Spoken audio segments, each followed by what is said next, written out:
L'Europe dans les années 80. Malgré la croissance de l'intégration économique, les frontières et les contrôles de passeports entre les États membres sont restés. Mais en juin 1985, dans une ville peu connue, un accord décisif a été conclu pour la suppression des contrôles aux frontières au sein de l'Union européenne. 10 ans plus tard, la France, l'Allemagne, la Belgique, le Luxembourg et les Pays-Bas signaient la Convention de Schengen qui entrait en vigueur la même année. La libre circulation des personnes avait enfin été réalisée.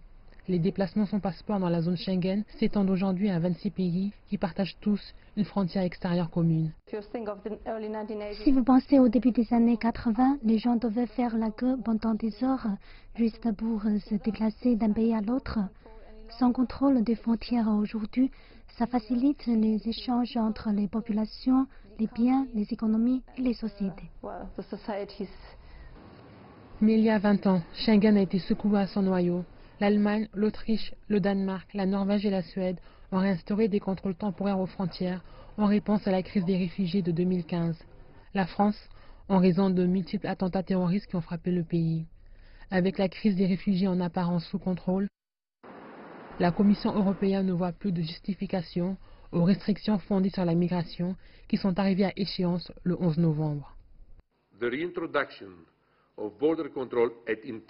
La réintroduction des contrôles aux frontières au sein de l'UE est et devrait rester une exception.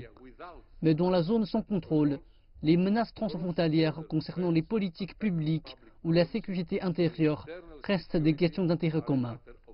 Nous devons équilibrer soigneusement deux principes importants, la libre circulation et les menaces à la sécurité.